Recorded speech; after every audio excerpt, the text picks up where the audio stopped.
Kota, are you ready, Kota? आवाज नहीं आ रही, Kota, are you ready? Please welcome your favorite, the man, the myth, the legend, Shri Rahul Gandhi. Hello. Three, check. Hello. Check. 1, 2, 3. Hello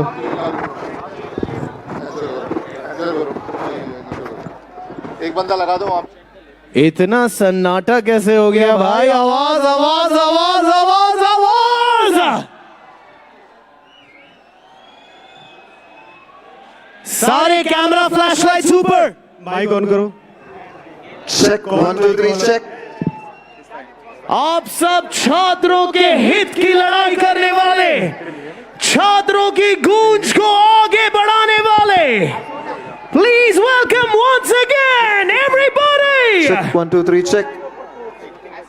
let's go, it's time, Shri Rahul Gandhi.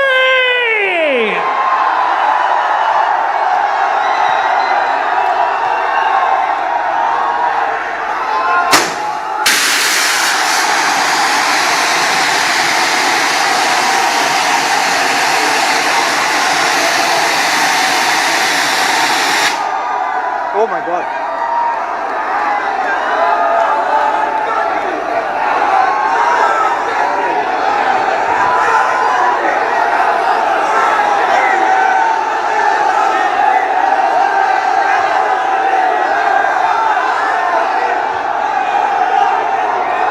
कितना प्यार करते हो और जोर से बताओ आवाज के साथ, come on.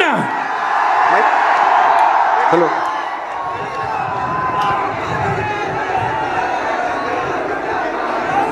Good evening. How is everybody? All well?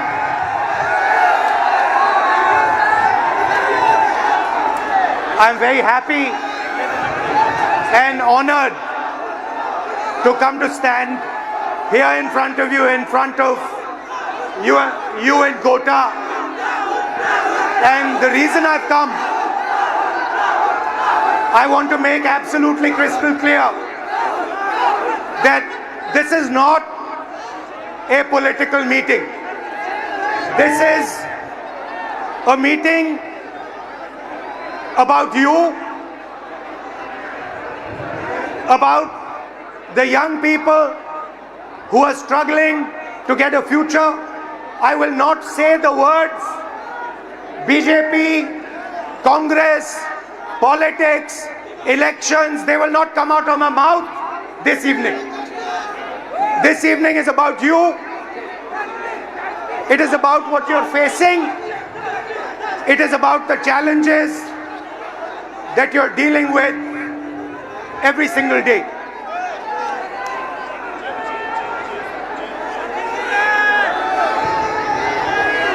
Some time back,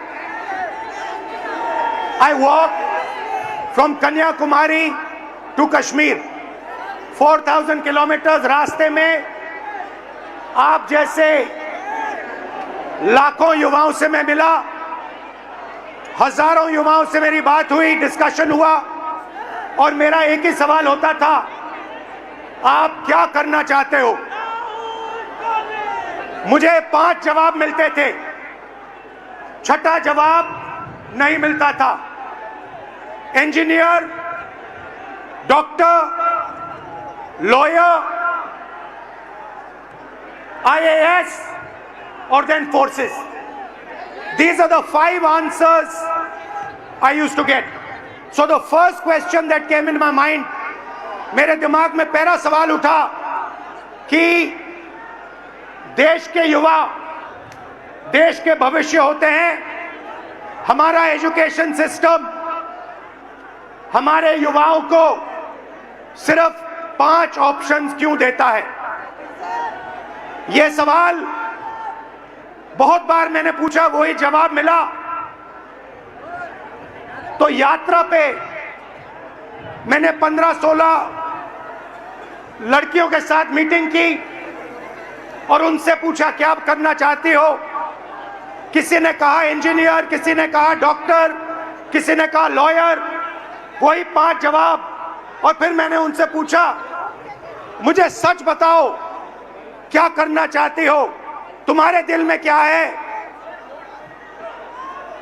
सच्चाई ये थी कि जो वो करना चाहते थे और ये जो 5 ऑप्शंस थे, इसमें बहुत फर्क था। कोई ऑथर बनना चाहती थी, कोई डांसर बनना चाहती थी, कोई एस्ट्रोनॉट बनना चाहती थी। फिर मैंने एक टेस्ट किया, मैंने उन्हीं लड़कियों से एक सवाल पूछा, आप में से कितनी लड़कियां पायलट बनना चाहती हैं? एक भी लड़की ने हां नहीं कहा। वहां पे चीफ मिनिस्टर का हेलीकॉप्टर था। मैंने हेलीकॉप्टर पायलट से कहा, 5-6 लड़कियों को आप हेलीकॉप्टर में ले जाइए, जॉय राइड कराइए, कॉकपिट दिखाइए। फ्लाइट हुई, लड़कियां हेलीकॉप्टर पे गईं। जैसे ही वापस आई, मैंने सवाल पूछा, क्या करना चाहती हो? सारी की सारी लड़कियों ने कहा, हम पायलट बनना चाहती हैं। मतलब हिंदुस्तान का एजुकेशन सिस्टम, सबसे पहली कमी इसकी कि हम जो हमारे बच्चों के सपने हैं उनको पूरा नहीं करते हैं। जो उनके ऑप्शंस हैं, जो वो ऑप्शंस चाहते हैं, उनकी हम रिस्पेक्ट नहीं करते। उसके बाद यात्रा के बाद मैंने एजुकेशन सिस्टम के बारे में और थोड़ा सोचना शुरू किया। सवाल उठे। दूसरा सवाल, पब्लिक सेक्टर एजुकेशन सिस्टम क्यों खत्म हुआ और प्राइवेट सेक्टर का जो एजुकेशन सिस्टम है ये इतना महंगा क्यों है? और फिर कुछ दिन पहले मैंने अखबार खोला और मुझे यह दिखाई दिया, sorry, young people are India's future. Every one of you is unique and talented. India succeeds if you succeed, and India has a duty to protect every single young Indian person, every single student. खैर, कुछ दिन पहले मैंने अखबार खोला और मुझे यह देखा अखबार में, पता नहीं आपने ये चिट्ठी देखी है या नहीं देखी है? देखिए आपने ये चिट्ठी? ये आकांक्षा ने ये चिट्ठी अपने माता पिता को लिखी। आकांक्षा आज हमारे साथ नहीं है। आकांक्षा ने सुसाइड किया, मगर ये 15 सेकंड आप इस चिट्ठी को अच्छी तरह पढ़िए।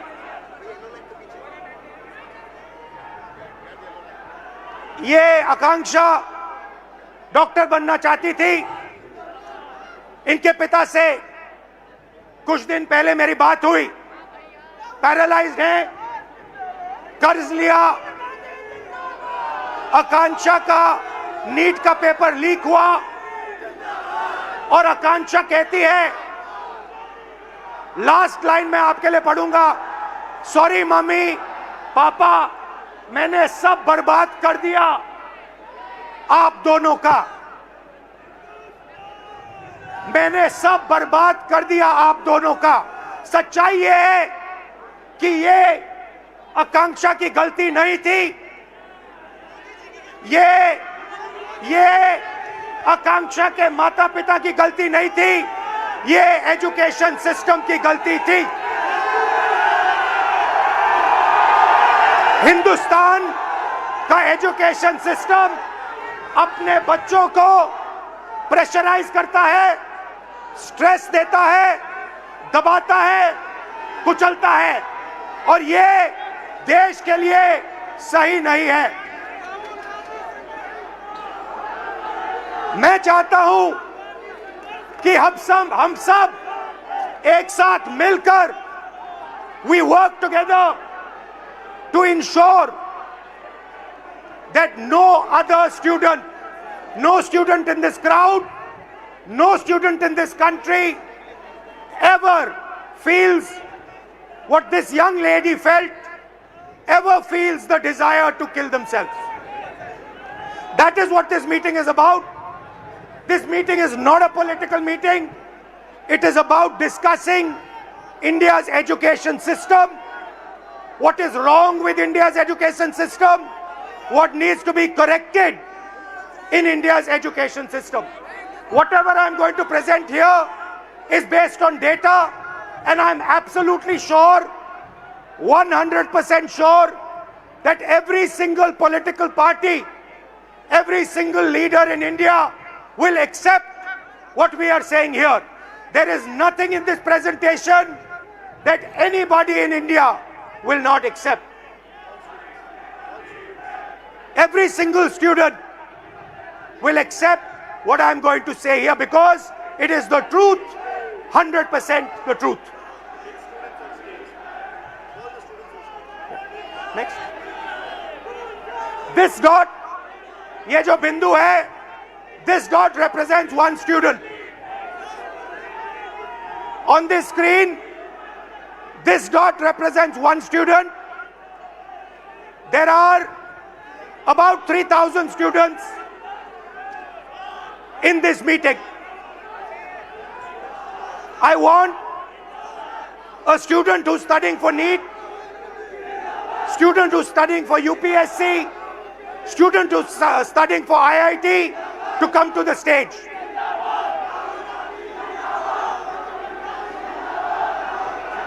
Can you tell them not to do naras? I'll do it right away. How are you? I'm good. Check. Okay. सबसे पहले Is the mic working? सबसे पहले Mic working? एक सेकंड सर ने भी एक बड़ी प्यारी सी रिक्वेस्ट की है। एक सेकंड हमने आने के पहले क्या कहा था? हम पढ़े लिखे स्टूडेंट्स हैं, नारेबाजी करने नहीं आए हैं। देश का फ्यूचर बदलना है तो पहले सुनना पड़ेगा। Listen and then change. अभी कोई नारेबाजी नहीं, सर बात कर रहे, सर कुछ बोलना चाह रहे। अब पहले कुछ बच्चों को बुलाते हैं जो आप ही लोग के बीच में से आए हैं। आपके नजदीक कोई नारेबाजी करे तो बोलो ठीक है भाई 5 मिनट बात करना, अभी रुक जाओ। Let me call upon sir, we have some kids who'd like to come up and want to share their stories with you. So ये randomly हमने select किया था, इनका enthusiasm देख के we have Soumya Meena, Sania Gupta, Himanshu Dangi, Hanshvi and Zishan Alam. Please join us on stage, guys. Please join us. Hello. Nice to see you. Thank you, sir. Hello. Nice to see you. What's your name? Soumya. Himanshu. No, I said. Hello, sir. Guys, go ahead, please. Just introduce yourself. Hello, everyone. Myself, Soumya Meena. Hello, everyone. Myself, Soumya Meena, and I'm a JEE aspirant. Hello, I am Sania Gupta and I am preparing for NEET exam. Hello, my name is MD Zishan Alam. I'm preparing for NEET. Hello, my name is Himanshu Dangi और मैं भी आपके जैसे एक NEET aspirant हूँ। Hello, my name is Hansvi and I am a UPSC aspirant. So why NEET? Why did you guys choose NEET? Sir, जो NEET है, doctor, सबसे पहली बात तो डॉक्टर एक बहुत बड़ा टर्म है। किसी भी मतलब जैसे अभी कोई बीमार हो गया तो किसी भी एक बंदे की लाइफ हमारे हाथ में होती है। मतलब अभी तो मैं नीट के लिए तैयारी कर रहा हूँ, तो जैसे नीट का पेपर लीक हुआ तो पूरी होप टूट गई है। डॉक्टर बनने के लिए आदमी, कोई भी व्यक्ति इतना मेहनत करेगा, 2-2, 3-3 साल मेहनत करेगा, फिर पेपर देगा वो, और फिर उसको बता दिया जाता है कि तुम्हारा पेपर लीक हो गया और फिर तुम्हें वापस पेपर देना है, तो होप टूट गई। तो आपके अंदर जो भावना थी, आपके अंदर जो भावना थी, लोगों की मदद करने की भावना थी, आप क्यों कर रही हैं? मैं तो JEE कर रही हूँ, हाँ। इंजीनियर। तो इंजीनियरिंग तो मैं सिर्फ इसलिए कर रही हूँ कि अच्छा मेरे को एक्सपोजर मिले कॉलेज में जाके, जैसे कि हायर कॉलेजेस है, IIT बॉम्बे हो गया, IIT दिल्ली हो गया, तो वो काफ़ी अच्छे कॉलेजेस हैं जिसमें आगे जाके हमें इंजीनियरिंग में नहीं बाकी और चीज़ों में भी बहुत सारी अपॉर्चुनिटीज़ मिलती है। तो मेनली तो मैं अभी एक्सपोजर के लिए कर रही हूँ। और आपका? Sir, actually, I have always been interested. I'm a very social person. So I think UPSC would genuinely help me engage in society and make policies and decisions. And you? Sir हम लोगों को बचपन से सिखा ही यही दिया जाता है कि आपको बड़े होकर डॉक्टर इंजीनियर ये सब बनना है, तो एक मन से बचपन से ही वो सपना बन जाता है कि डॉक्टर बनना ही मगर है। अगर आप सब कुछ बिल्कुल फ्री छोड़ दिया होता और असलियत में आप क्या करना चाहते हो तो फिर क्या जवाब मिलता? सर मेरे को डांसिंग में बहुत शौक था। आपको डांसिंग में शौक है, आपको? सर हमको डॉक्टर ही बनना था। मेरे जो अंकल थे वो हार्ट अटैक से डेथ कर गए थे 2019 में, तो इसीलिए मैं मतलब अर्जेंट मतलब वो उन्हें नहीं मिला, तो इसी की वजह से वो डेथ कर गए। तो बस इसी के कारण मैं डॉक्टर बनना चाहता हूँ। और आप? अगर आपको पूरी फ्रीडम दिया गया तो क्या करोगे आप? सर नीट ही करोगे, डॉक्टर ही बनोगे? सबसे पहली बात तो ये कि जैसे कि मैं कुछ पढ़ रहा था तो मुझे पता चला कि सिर्फ 5 चीज़ें, 5 प्रोफेशंस जो लोग बस देखे देखी फॉलो कर रहे हैं: डॉक्टर, लॉ, इंजीनियरिंग और मैं भूल गया थोड़ा सा, सॉरी सर। रिलैक्स। तो अब कोई लोग खुद से पीछे करता है, मतलब ऑप्शंस नहीं है। सबसे पहली बात, मेन बात ये है। तो अगर आप नीट की तैयारी कर रहे हो, हाँ, अप्रोक्सीमेटली कितना पैसा लगता है beginning to end? Beginning to end अगर आपको ऑफलाइन अच्छी कोचिंग में तैयारी करनी है, अगर आप 11 से आ रहे हो, मिनिमम 3 लाख रुपए तो कोचिंग फीस है 2 साल की। फिर उसके अलावा हॉस्टल अकोमोडेशन, हॉस्टल फीस 10,000 रुपये मिनिमम मंथली, रूम मतलब जिसमें खाना वाना सब आ गया। फिर उसके बाद पर्सनल एक्सपेंसेस भी रहते हैं तो 2-3 हज़ार वो, तो मोटा मोटा आप मानिए 1,20,000 हॉस्टल की फ़ीस हो गई, 1.5 लाख अपना 1 साल की कोचिंग की फ़ीस हो गई, और 15-20 हज़ार एक्सपेंस भी हो जाते हैं बच्चों के, जैसे बाहर रहते हैं कभी कुछ खा लिया, तो आप मानिए 4 lakh 4 lakh. Everybody agrees? Yes sir. Approximately 4 lakh? Yes sir. 4 lakh. Now आपके फैमिलीज ने लोन लिया है? कितना लोन लिया है? 2 लाख। 2 लाख। पापा क्या करते हैं? फार्मर हैं। किसान हैं। 2 लाख का लोन लेना आपके लिए आसान था, फैमिली के लिए आसान था? आसान तो मिडिल क्लास के लिए नहीं रहता है, मगर एफोर्ड करना ही पड़ता है। कंपल्सरी है? कंपल्सरी है। अगर लोन नहीं लेंगे तो आगे सिस्टम में नहीं जा सकते। आपकी फैमिली ने लोन लिया?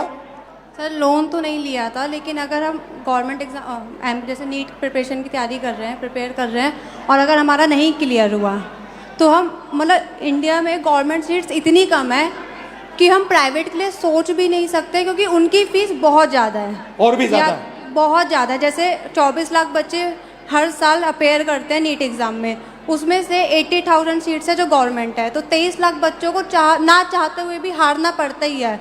तो उनके लिए प्राइवेट से करने के लिए ऑप्शन बचता ही नहीं है, क्योंकि हर मिडिल क्लास फैमिली 1 करोड़ रुपए अफोर्ड नहीं कर सकती है। तो पैसा आपके जेब से? हाँ। Yes sir. आपके फैमिली के जेब से? Yes sir. रिस्क आपका? Yes sir. डैमेज हुआ तो आपका?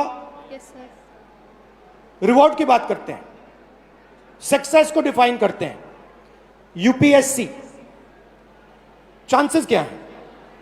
Real actual chances, if I say to you, ठीक है, you are a brilliant girl, brilliant student, what do you think your chances of becoming an IAS officer actually are? Sir, no matter how much brilliant a student is, but I think chances are still 1 out of 100. 1 out of 100? Exactly, 0.01%. She's saying IAS officer chances approximately 1 out of 100. What about IIT? What do you think are the chances? IIT में जाने का क्या chance है? Sir, 16 lakh students are appearing almost for IIT JEE, and if we consider NIT, triple IT.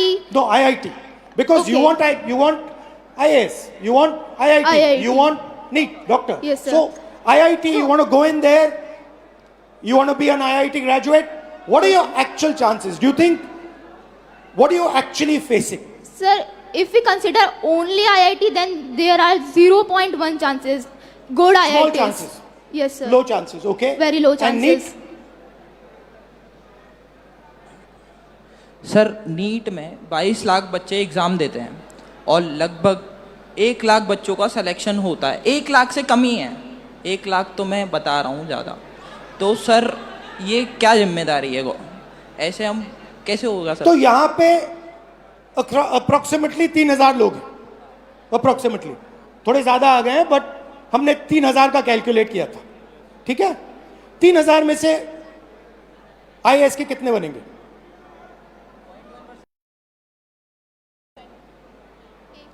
एक। 3000 में से वो जो कोने में एक डॉट है ऊपर, one person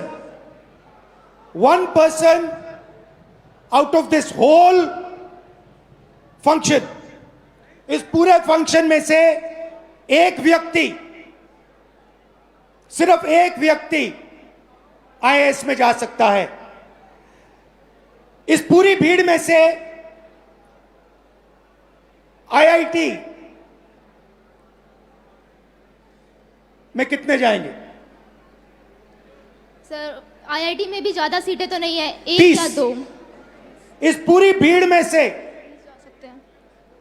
इस पूरी की पूरी भीड़ में से 30 लोग, सिर्फ 30 लोग, मतलब यहां पे जो खड़े हैं वो IIT में जाएंगे। और नीट का दिखा दीजिए, 180 लोग 3000 में से, इस पूरी भीड़ में से 180 लोग नीट में डॉक्टर बनेंगे। These are the odds you are actually facing.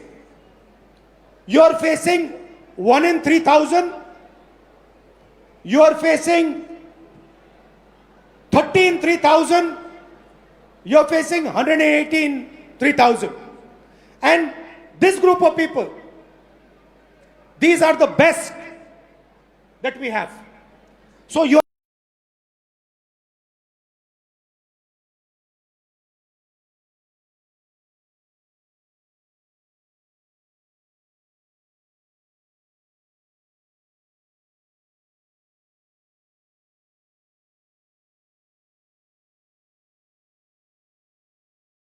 are not competing with ineffective, incompetent people. You're competing with the best in the country, and these are your odds. I think this is a crime. I think this is an insult to every single young person in this country. These are not the odds that our young people should be facing. You are very brave. You're very strong. That's a different matter. But this is stressful, this is unfair, and this is brutal. The Indian education system is a rejection system. It is not a selection system. That is the fact that we are facing. Right? Do you agree with this? Yes, sir. Now, I don't mean to discourage you, because you should dream. And I'm pretty sure that you will succeed. Right? But what I want to tell this country is that you are facing extremely difficult odds. That is why we had the tragedy that we had. This is not the type of stress that we should be putting our children under. And that is really the main message I want to give in this meeting. First message, we are causing too much pain, too much stress, too much unhappiness to our future generation. Second message, we are only allowing them to do 5 things. We are not allowing her to become a dancer. We are not allowing him to become an astronaut. We are not allowing her to do something she's passionate about. Now the question arises, why is India only asking its children to do 5 things? And the answer to that question is money. The answer to that question is money. Because the system के पैसे सिर्फ इन 5 रास्तों से बनते हैं. यह मैं आपको नीट का उदाहरण देना चाहता हूं. देखिए इसको. आप ये नीट का एग्जाम ले रहे हो. थोड़ा इस साइड आ जाओ so crowd can see. This is the NEET exam and this figure is an insult to this country. This is a crime. Now let me explain. मैं समझाता हूं ये क्या है. इसको आप समझिए. नीट में 22 लाख स्टूडेंट्स एग्जाम लेते हैं. 22 लाख स्टूडेंट्स एग्जाम लेते हैं नीट का. उनकी फैमिलीज में से, आपकी फैमिली में से 1.32 लाख करोड़ रुपए हर साल लिए जाते हैं.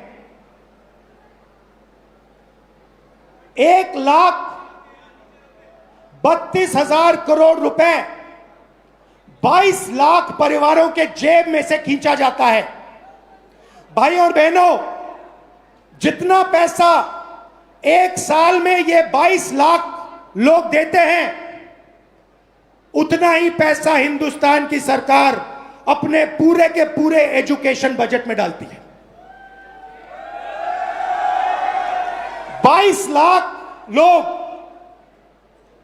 एक एग्जाम के लिए एक साल में उतना पैसा देते हैं जितना हिंदुस्तान की सरकार अपने पूरे के पूरे एजुकेशन बजट में डालती है. आप सोचिए इसके बारे में. बट बात यहां नहीं रुकती. बात इससे बहुत आगे जाती है. यह देखिए, 5 सबसे बड़े एग्जाम. यह आपका सपना है. यहां पे जो भी युवा आए हैं, यह आपका सपना है. SSC, UPSC, RRB, JEE, NEET. These are your dreams. 2 crore students take SSC. 5 lakh students UPSC. 3.58 crore students RRB. 15 lakh students JEE. 22 lakh students NEET. Most of the people who take these exams, most of them will not go through. NEET में से 3,000 में से एक निकलेगा. JEE, UPSC आपका मैंने दिखाया. UPSC में से एक व्यक्ति निकलेगा. सॉरी, नीट में से 180. मगर पैसा देखिए इन 5 एग्जाम्स का. अच्छी तरह देखिए. 5 exams, Gen Z families, 3.5 lakh crore रुपया आपके जेब में से निकलता है, आपके परिवारों के जेब में से निकलता है, लोन से निकलता है, दर्द से, दुख से निकलता है.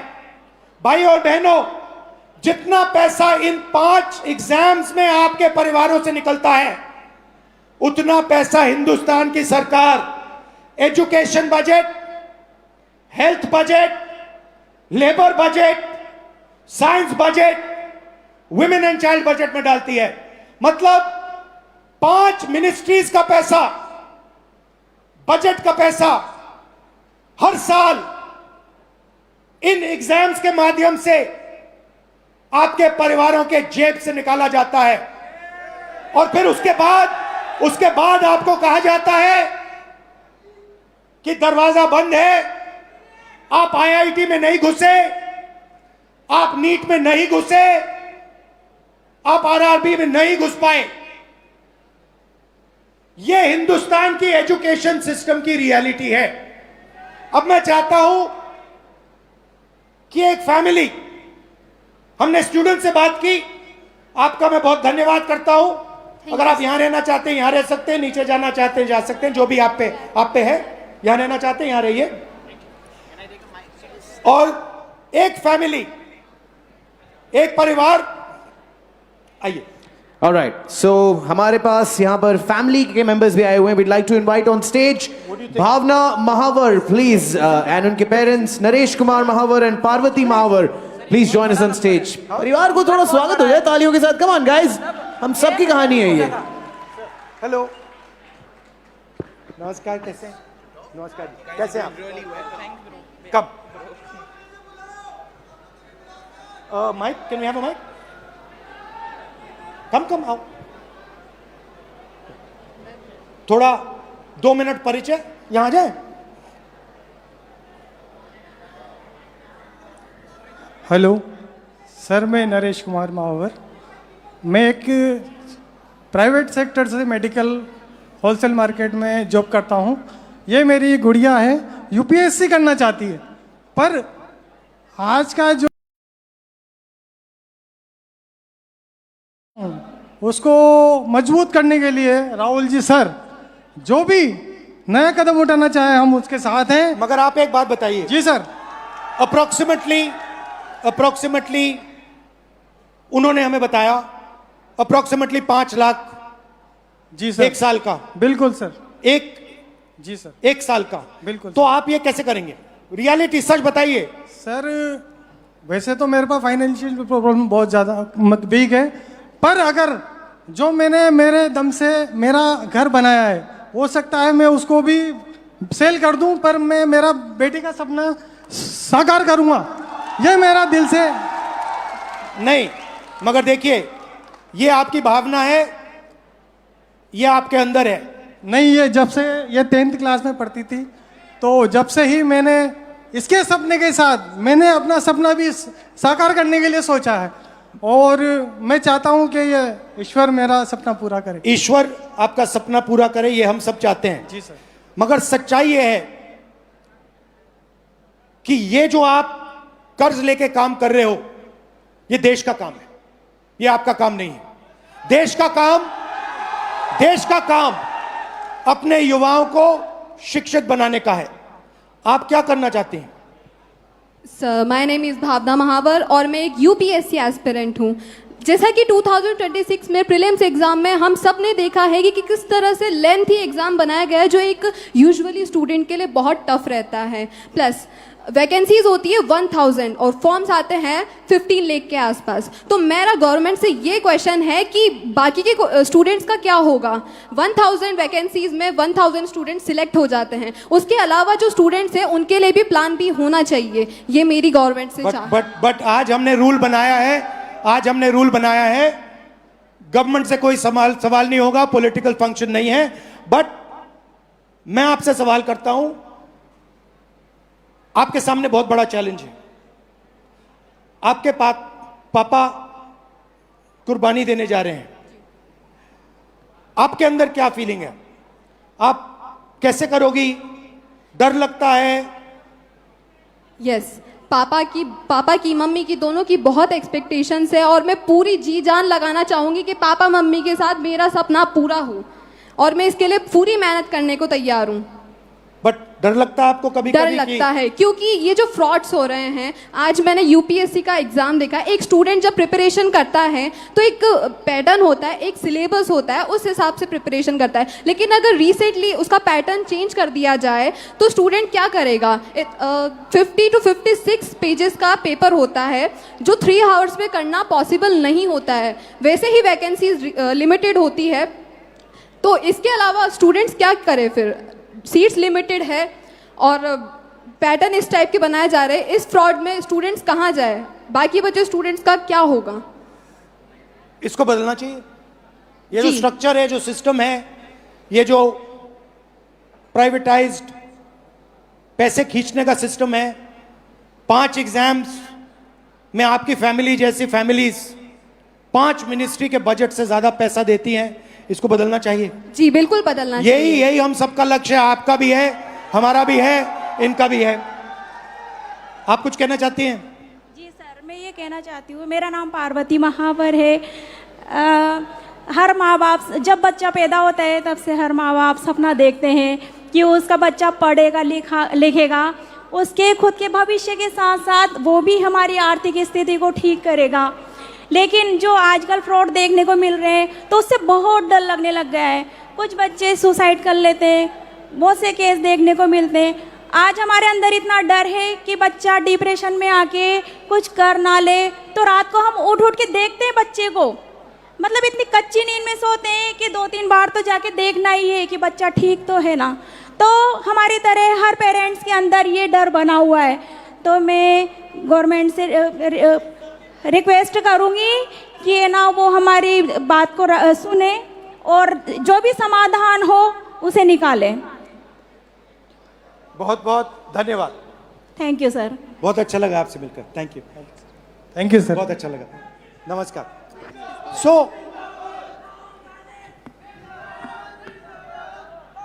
तो ये थैंक यू। तो ये है हिंदुस्तान का एजुकेशन सिस्टम। इसको देखिए अच्छी तरह। India's education system is a extortion machine. ये आपसे पैसे लेने का सिस्टम है, ये सिर्फ शिक्षा देने का सिस्टम नहीं है। ये एग्जाम के बेसिस पर आपसे लाखों करोड़ रुपए छीनने का सिस्टम है। थोड़ा सा मैं आपको इसके बारे में बताता हूं। यहां पे सारे के सारे लोग इस सिस्टम से निकले हैं। Public schools, public sector education Hindustan में ना के बराबर है, खत्म कर दिया गया है। वहां पे आपको टूटा हुआ पब्लिक स्कूल दिख रहा है। यहां पे प्राइवेट स्कूल है। आप प्राइवेट स्कूल में गए, आपको प्राइवेट स्कूल ने कहा कि देखिए हम ठीक से अपना काम नहीं कर सकते हैं, आपको ट्यूशन की जरूरत होगी। प्राइवेट स्कूल में आपने पैसा दिया, ट्यूशन में आपने पैसा दिया, और फिर एग्जाम्स आए, सीबीएसई एग्जाम हुआ। आपने अभी देखा होगा सीबीएसई एग्जाम में करेक्शंस में प्रॉब्लम्स आई। उसके बाद आप आगे बढ़े, कॉलेज की ओर गए, कॉलेज में फिर से रीवैल्यूएशन हुआ। कॉलेज में आप गए, कॉलेज आपसे कहता है ठहरिए, हम अपना काम ठीक से नहीं कर सकते हैं, आपको कोचिंग की जरूरत होगी। आपसे पैसा फिर से कॉलेज जाने में लगता है, कोचिंग देने में लगता है, स्कूल में यूनिफॉर्म बनाने में लगता है, हॉस्टल का लगता है, और फिर आप आते हैं सबसे बड़ी दीवार के सामने। 5 एग्जाम, लाखों लाखों करोड़ रुपए आपके जेब से खींचा जाता है, आपके परिवारों के जेब से खींचा जाता है। प्रॉमिस क्या है? प्रॉमिस है 5 लाख रुपए दो, 10 लाख रुपए दो, एग्जाम करो और हम आपको रोजगार देंगे। प्रैक्टिकल बात है। आज स्टेज पे जो लोग आए वो अपने बच्चों को आईआईटी, आईएएस, आईपीएस क्यों भेजना चाहते हैं, इंजीनियर क्यों बनाना चाहते हैं? रोजगार के लिए, कि स्टेबल जॉब मिले, बेरोजगार ना हो। माता पिता ने कहा हम चाहते हैं कि हमारी भी देखभाल बच्चे कर पाए। तो ये एक प्रकार का कॉन्ट्रैक्ट है। हिंदुस्तान का एजुकेशन सिस्टम आपसे कह रहा है school, college, uniform, tuition, books, ये सब आप दोगे, लाखों करोड़ रुपए आपके जेब से निकलेगा, और फिर आपको हम स्किल्स देंगे और रोजगार देंगे। अब आते हैं रोजगार की सच्चाई पर। रोजगार की रियलिटी क्या है ये देखिए। इस सिस्टम में, और इस बात को अच्छी तरह समझिए, इस सिस्टम में अगर 1000 बच्चे जाते हैं, घुसते हैं, तो 1000 में से सिर्फ 12 बच्चों को, अच्छी तरह सुनिए, 1000 बच्चों में से सिर्फ 12 बच्चों को रोजगार, सैलरीड रोजगार मिलता है। 1000 में से 12 मतलब इस भीड़ में 36 लोगों को, सिर्फ 36 लोगों को परमानेंट जॉब मिलेगा। दूसरे नंबर देखिए, तकरीबन 300 लोग बेरोजगार रहेंगे, वो काम नहीं करेंगे, उनके लिए कर्जा, नशा, ये लाइन है। उस साइड तकरीबन 700, 1000 में से 700 लोग या गिग वर्कर, उबर चलाएंगे, ओला का काम करेंगे, या फिर मनरेगा का काम करेंगे, इनफॉर्मल सेक्टर में काम करेंगे, सेल्फ एम्प्लॉयमेंट होगा, कुली का काम करेंगे। तो 2 झूठ बोले जा रहे हैं। पहला झूठ कि ये शिक्षा का सिस्टम है, ये शिक्षा का सिस्टम नहीं है, ये एक्सटॉर्शन का, पैसे लेने का सिस्टम है। और दूसरा झूठ, शिक्षा के बाद आपको रोजगार मिलेगा, नहीं मिलेगा। 1000 में से 12, इस भीड़ में से 36 लोगों को, सिर्फ 36 लोगों को ग्रेजुएट सैलरीड जॉब मिलेगा। और ये सुनिए, सबसे मजेदार आंकड़ा सुनिए, यहां पे आईआईटी जो ग्रेजुएट्स आए, सॉरी जो आईआईटी का एग्जाम ले रहे हैं, ये सुनिए, हिंदुस्तान में 100 इंजीनियर्स में से आज, अगर हिंदुस्तान में से इंजीनियर्स को आप देखें तो 100 इंजीनियर्स में से 80 इंजीनियर्स बेरोजगार हैं। तो हमारा कहना क्या है, हम अभी आज राजनीतिक बात नहीं कर रहा हूं, मैं हिंदुस्तान के भविष्य की बात कर रहा हूं, आपके भविष्य की बात कर रहा हूं, आपके फ्यूचर की बात कर रहा हूं, देश के फ्यूचर की बात कर रहा हूं। हमें इस सिस्टम को बदलना होगा, हमें इस सिस्टम को बदलना होगा और इस सिस्टम को ठीक करना होगा। शिक्षा के सिस्टम का क्या मतलब होता है? The education system we want allows you, every single Indian, to dream big. जो भी आपका सपना है, बड़ा से बड़ा सपना, वो आपको देखना चाहिए। एजुकेशन सिस्टम का दूसरा काम, जो भी आपका सपना है उसे पूरा करने का काम हिंदुस्तान के एजुकेशन सिस्टम का होना चाहिए। और तीसरी बात, सबसे जरूरी बात, आपका सपना पूरा करना मगर लोएस्ट कॉस्ट पे, बिना आपके जेब से लाखों करोड़ रुपए छीनने के से करना चाहिए। ऐसा सिस्टम हम चाहते हैं, इसलिए हमने ये पहली मीटिंग की है।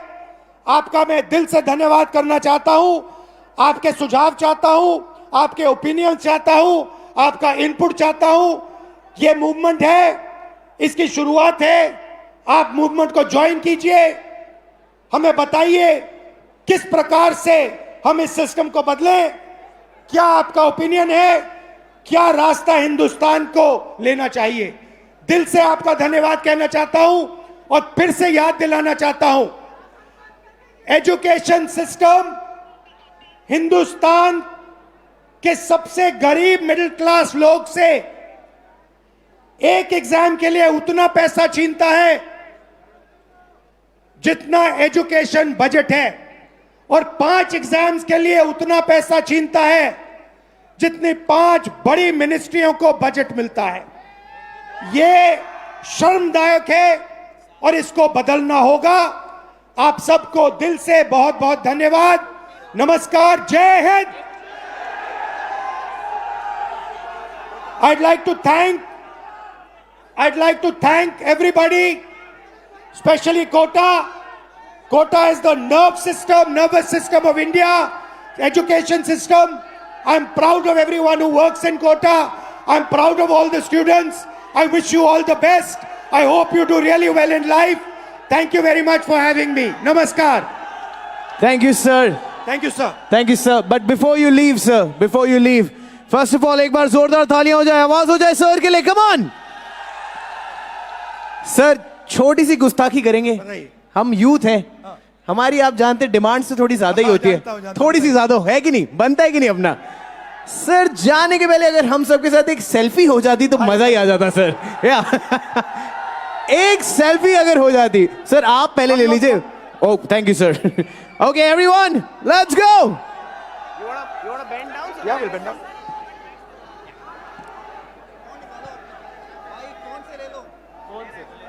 Phone se le lo.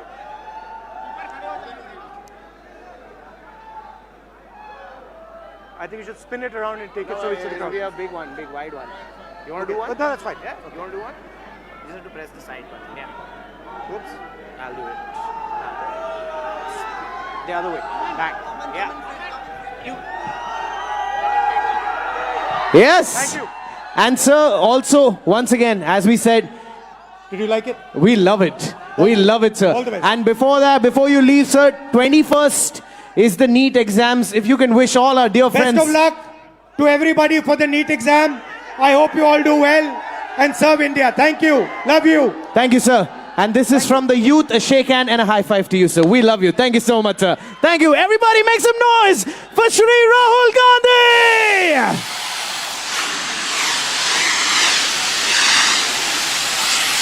Come on. Thank you, Kota. जोरदार तालियां हो जाए.